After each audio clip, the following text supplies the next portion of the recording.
히브리서 저자는요 11절에서 멜기세덱에 관하여 할 말이 많이 있지만 너희가 못 알아듣기 때문에 이만하겠다 이렇게 말합니다. 그런데 이 멜기세덱은 지금 이 히브리서를 받아보고 있는 제1 저자인 이 제1 독자인 정통파 유대인들에게 멜기세덱이라고 하는 이 대제사장은 가장 원하고 가장 완벽하고 또한 가장 신비로운 대제사장입니다. 그들이 구세주를 기다릴 때 이 거룩하고 온전한 대제사장, 왕이면서 제사장의 직무를 겸하고 있는 하나님께서 친히 세우신 그의 나라의 이름인 살레머, 즉 평화의 나라의 왕이신 그 대제사장을 기다리고 있는 것이 정통파 유대인들이었습니다. 그런데 오늘 이 히브리서 저자는 그들에게 우리가 그토록 사모하고 그토록 기다리고 있는 그 멜기세덱이 예수 그리스도이시다라고 설명을 하고 있는 것이죠. 그런데 문제는 못 알아듣고 있는 겁니다. 그래서 11절은 할 말이 많으나 너희가 듣는 것이 둔함으로 설명하기 어렵다라고 말합니다. 이 말은 영적으로 멜기세덱이 뜻하는 것이 조금만 바꾸어 보면 예수 그리스도가 분명한데 너희가 아직 육에 속해 있어 영적인 사고를 하지 못함으로 그것을 이해하지 못함이 답답하다, 이런 말과 같은 뜻입니다. 멜기세덱과 같은 성경의 말씀과 진리를 소화하지 못하기 때문에 답답하다라고 말하면서 이 정통파 유대인들에게 아직도 젖을 먹는 사람들이라고 표현합니다. 그리고 단단한 식물을 먹어야 할 것인데 라고 하며 안타까워하는 것을 우리가 보게 되죠. 유대인들은 유대인들 스스로 하나님에 대해서 가장 많이 알고 있다라는 자부심이 있었습니다. 그것과 함께 하나님이 우리만 선택해서 선민으로, 당신의 백성으로 아브라함의 자손인 우리들만을 선택하고 구원해 주셨다라고 믿고 있는 사람들입니다. 그들에게 이제는 너희가 하나님에 대한 지식이 오래되었으니 선생이 이미 되었어야 할 것인데 아직도 젖만 먹으니 답답하다라고 말하고 있는 것이죠. 히브리서 저자는요, 하나님의 말씀을 두 가지로 구분합니다. 하나는 젖이고 또 하나는 단단한 식물이라고 표현하죠. 하나님 앞에 처음 나와서 그리스도를 영접한 사람은 영적 식물은 젖에 해당하는 것을 먹는 것이죠. 그때는 단단하지 못한 식물을 아직 먹을 수 없으므로 젖을 먹이는 것입니다.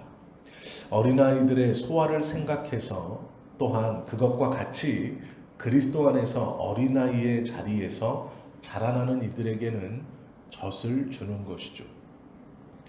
이 젖이 평안과 기쁨과 감사일 수 있습니다. 그러면 단단하다는 것은 무엇일까요? 예수님께서 복음을 전해주시면서 하신 말씀입니다. 제자들을 앞에 두시고 부활하신 예수님이 복음과 함께 고난을 받으라 라고 말씀하셨죠. 이 고난이 단단한 식물입니다. 그러기에 예수 그리스도를 처음 믿었을 때 그렇게 기쁘고 그렇게 감사했고 그렇게 평온했던 것이 어느 순간 사라지고 예수 그리스도를 믿기 때문에 삶의 자리에서 여러 가지 꺼림이 생기고 하지 못하는 것이 생기고 이것이 걸림이 되는 것은 우리가 단단한 식물을 먹고 있다는 뜻입니다. 그만큼 장성했다는 뜻입니다. 그만큼 하나님의 뜻에 분별력을 가졌다라는 뜻입니다. 그러기에 처음 내가 그리스도 앞에 섰을 때의 그 기쁨과 감사가 희석됐다고 하여서 왜 말씀이 그때처럼 들리지 않을까? 왜 나의 삶이 그때처럼 기쁘지 않을까? 왜 그때와 같은 감사가 나오지 않을까? 그렇게 고민하시는 것은 지금 나의 믿음이 이제는 단단한 식물을 소화시킬 만큼 성장하여서 하나님께서 복음과 함께 고난 그리고 사명을 주셨기에 그 길을 감으로 우리의 삶이 어쩌면 조금 고단한 것입니다. 그것을 깨닫고 하나님의 은혜를 계속 구하는 것이 장성한 자이고 단단한 식물을 먹는 자입니다. 하나님의 말씀을 사모하는데 사람은 젖을 좋아합니다. 씹지 않아도 되고, 즉 어려움과 아픔 없이 우연히 신비한 일로 기적과 이적 같은 일이 일어나 어느 순간 모든 일이 다 해결되어 있기를 원하는 것이죠. 내가 교회에서 기도하고 교회 밖을 나가면 모든 일이 갑자기 다 이루어져서 채워지고 고쳐지기를 원하는 것이 사람입니다. 그러나 내가 주의 말씀을 붙들고 생활 가운데서 그 주님의 말씀을 실천하고 애쓰고 힘쓰고 땀 흘리지 않으면, 우리의 전 생애를 통해 그리스도의 말씀을 붙들지 않으면 그러한 변화는 일어나지 않고, 또한 그 일어난 변화가 하나님의 말씀을 바탕으로 일어난 것인지 아닌지를 분별할 수 있는 지혜가 생긴 것이 온전한 그리스도인의 모습입니다.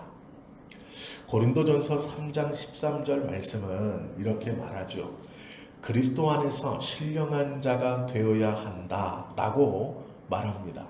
여기서 말하는 신령한 자는 두 가지 뜻이 있습니다. 하나는 영적인 사람이라는 뜻인데요, 하나님의 일을 생각하며 영으로 생각하는 사람이 먼저입니다. 즉 무엇이냐면 로마서 8장 5절의 말씀처럼 모든 일을 하나님의 말씀을 중심으로 생각하는 사람이 신령한 사람입니다. 두 번째는 영으로 육신의 행실을 죽이는 사람이 신령한 사람입니다. 우리가 생각하기에 신령하다라는 것은 구름 위를 떠다닌다거나 다른 사람이 보지 못하는 것을 본다거나 앞일을 예언한다거나 방언을 통역한다거나 귀신을 쫓거나 병을 고치는 것을 신령하다라고 표현합니다. 그러나 성경에서 말씀하시는 신령하다라는 것은 하나님의 말씀으로 모든 것을 생각하고 판단하는 삶의 기준을 가지고 있는가, 또 하나는 영으로, 즉 성령의 은혜로 육신의 소욕을 컨트롤할 수 있는가 없는가가 신령한 자의 기준이며, 이 두 가지를 가지고 있는 사람을 성경은 신령하다라고 말씀한다는 것을 우리가 기억해야 합니다. 참으로 유감스럽게도 히브리서를 지금 읽고 있는 정통파 유대인들은 자기가 하나님에 대해서, 말씀에 대해서 누구보다도 잘 안다고 자신했던 사람들입니다. 그들에게 이 히브리서의 저자는 진작에 너희가 선생이 되어야 할 것인데 아직도 어린아이처럼 전만을 사모하고 있으니 안타깝다라고 탄식하고 있는 것이죠. 그것이 12절입니다. 때가 오래되었으므로 너희가 마땅히 선생이 되었을 터인데 너희가 다시 하나님의 말씀의 초보에 대하여 누구에게서 가르침을 받아야 할 처지이니 단단한 음식은 못 먹고 젖이나 먹어야 할 자가 되었도다. 이 말의 뜻을 우리가 온전히 이해할 수 있을 것입니다. 때가 되면 신앙적으로 성장을 해야 되죠. 그러면 성장한 사람과 성장하지 못한 사람의 특징을 그 다음 말씀인 13절과 14절에 가르쳐주고 있습니다. 그럼 성장한 사람의 특징이 무엇인가? 몇 가지 특징이 있는데요. 우리가 단적으로 유대인들의 관점에서 제일 잘 알 수 있는 것은 아브라함입니다. 아브라함은 하나님께서 그를 불러 내 독자 이삭을 나에게 주어라 라고 말했을 때 히브리서에 보면 우리가 뒤에서 보겠지만 이 아브라함을 가리켜서 하나님이 이삭을 다시 살려주실 것이다 라고 말씀하지 않았음에도 불구하고 하나님께서 나에게 약속을 주실 때 내 씨는 오직 이 아들, 하나님이 주신 아들인 이삭으로 말미암아 번성할 것이다 라고 약속하셨으므로 그가 그 약속의 아들인 이삭을 살려주실 것이다 라는 믿음으로 하나님께 드리려 했다라고 기록합니다. 즉 무엇이냐면 하나님께서 과거에 나에게 주셨던 그 분명한 말씀을 지금 하나님께서 전혀 다른 말씀으로 주실지라도 그것을 의심하지 않는 것입니다. 하나님께서 하신 말씀은 분명히 이루어질 것이라 내가 과거에 이해하고 받았던 말씀과 지금 내가 하나님께 받은 말씀이 내 생각에는 비록 완전히 다른 말씀일지라도 이 두 말씀 자체를 의심하지 않는 것이 믿음이라고 말하는 것이죠. 우리는 내가 과거에 이해했던 말씀과 지금 받은 말씀이 다르면 둘 중 하나가 가짜이거나 둘 중 하나가 내 기분이 아니었나, 하나님의 말씀이 아니고 내 생각이 아니었나라고 고민하게 됩니다. 그러나 그렇지 않습니다. 과거에 받았던 그 은혜와 확신이 말씀 가운데 받은 것이라면 그것을 우리 하나님은 지켜가실 것입니다. 비록 그것이 지금 하나님의 말씀의 은혜 아래 받은 새롭게 받은 것과 완전히 다를지라도 협력하여 선을 이루어 가시는 하나님께서 과거에 주셨던 그 확신도 이루어 가실 것이고 지금 주시는 그 말씀도 이루어 가실 것입니다. 우리는 그것을 의심 없이 믿고 하나님의 뜻에 전적으로 모든 것을 맡기고 순종하는 것이 올바른 믿음의 모습입니다. 은혜를 받고 고민한다는 것은 어리석은 짓입니다. 그것은 하나님의 뜻을 계속 의심하는 것이고 그러한 사람의 삶의 행보는 갈짓자를 걷게 되어 있습니다. 이것은 여호수아에게 경고하신 좌로나 우로나 치우치지 말라라는 경고와 같은 말씀입니다. 다시 본문으로 돌아와서 14절 말씀에 보면 믿음이 장성한 그리스도인의 신앙의 특징이 세 가지가 있습니다. 첫 번째는 의의 말씀을 경험한 자입니다. 하나님의 말씀을 삶을 통해서 경험해 가는 자, 남에게 들은 말이 아니고 다른 이의 간증에 은혜 받는 것이 아니고 그 하나님의 말씀을 지켜가는 몸부림을 통해 자신의 삶을 통해 그 의의 말씀을 경험한 자, 그 사람이 장성한 자의 첫 번째 특징입니다. 그 다음은 지각을 사용하는 자입니다. 오랜 신앙생활의 연단을 통해 어떠한 일을 만났을 때 하나님께서 왜 이 일을 나에게 허락하셨을까? 라는 것을 하나님의 말씀을 기준으로 판단하는 것이 지각입니다. 지각이라는 것은 그 일이 잘 될 수 있는 지혜를 갖는 것이 지각이 아닙니다. 이 일을 하나님이 왜 주셨을까라는 것을 판단하는 것이 지각입니다. 그 일을 해결케 하시는 분은 하나님이시기에 우리는 해결하게 해달라고 지혜를 구하는 것이지 그것을 미리 갖고 있지는 못합니다. 그것을 미리 갖고 있다면 하나님이 소용이 없는 것이죠. 내가 그 일을 당했을 때 해결하는 방법을 온전히 알고 있다면 우리가 하나님께 기도하며 나아갈 이유가 무엇입니까? 그 일을 당했을 때 이 일이 하나님께서 왜 나에게 허락하셨는가를 분별하는 것, 거기까지가 지각입니다.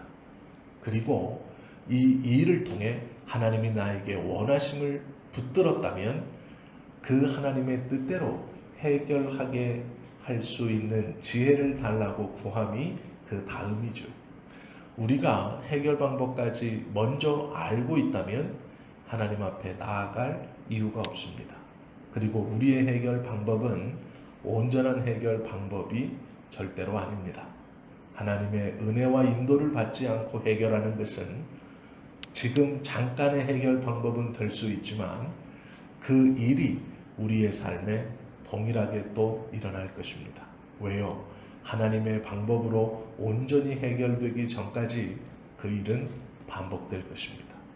그러기에 온전한 자, 장성한 자는 어떤 일을 만났을 때 주님의 말씀을 붙들고 성숙함으로 그 일을 온전히 해결하는 자입니다. 내 방식으로 당장 눈앞에 있는 것을 해결하여 그 일이 반복되게 일어나 하나님의 뜻을 아직도 깨닫지 못하고 계속해서 연단받는 어리석은 자가 되어서는 안 될 것입니다. 마지막으로 하나님의 말씀을 경험한 장성한 사람은 선악을 분별하는 사람이라고 말씀하고 있습니다. 선악을 분별한다는 것은 간단합니다. 하나님을 기쁘시게 하는 것인가 그렇지 못한 것인가를 구별할 수 있는 사람입니다. 하나님을 기쁘시게 하는 것이 무엇일까? 하나님을 기쁘시게 하는 것은 선이고 하나님을 기쁘시게 하지 못하는 것은 악입니다. 즉 우리의 삶에서 어떠한 결정이 하나님을 기쁘시게 하는 것일까? 어떠한 것이 선한 결정일까의 기준은 하나님이 기뻐하시느냐 그렇지 못하느냐입니다. 나에게 유익이 되느냐 그렇지 못하느냐가 아니고 하나님을 기쁘시게 하는 결정이 선입니다. 그것이 비록 우리의 삶에서 여러 가지 모양과 꼴로 손해를 조금 보는 일일지라도 하나님을 기쁘시게 한다면 그 선을 결정하는 것, 그 하나님이 기뻐하심을 결정하는 것이 믿음의 장성한 분량의 이룬 자가 삶을 통해 선악을 분별한다라는 말씀입니다.